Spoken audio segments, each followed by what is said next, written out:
สวัสดีเพื่อนๆชาวเพจ Facebook ทุกคนที่ได้ติดตามเพจรีวิวคดีนะสำหรับคลิปนี้แม้นเป็นคลิปที่ข้าพเจ้า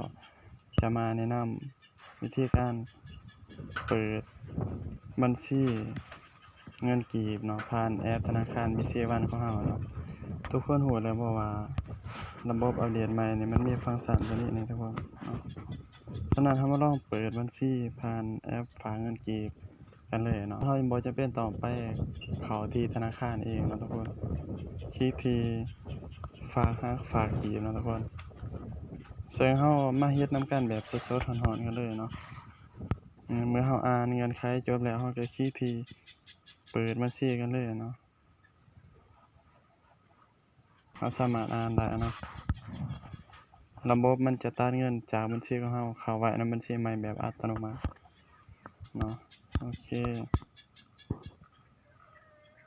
เมื่อครบกำหนดแล้วบัญชีใหม่นี้จะปิดอัตโนมัติและท่านได้รับเงินต้นและ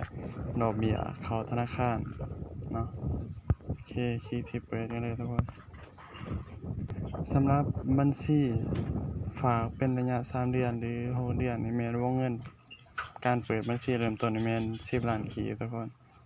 การฝากแม่นรูปแบบการยั่งยืนเงินฝากบ่สามารถปิดก่อนกำหนดไว้จบสัญญาได้เนาะจบสัญญาเงินฝากงวดเดียวบ่สามารถต่อบัญชีอัตโนมัติได้ซึ่งเราสามารถเปิดได้ครั้งเดียวทุกคนจนกว่าหมดกำหนดเนาะโอเคลองกดตกลงมันจะมีแบบระยะ6 เดือนกับระยะ3 เดือนเนาะแต่ว่าขั้นต่ำในการฝากนี่แม่น10 ล้านกีบขึ้นไปเนาะเริ่มต้นนี่แม่น10 ล้านกีบเริ่มต้นทุกคนแต่ไผที่ว่าอ่ามีงบน้อยเนาะหรือว่าบ่ถึง10 ล้านกีบนี่แม่นเราจะบ่สามารถเปิดนำสายบัญชีเงินฝากได้ทุกคน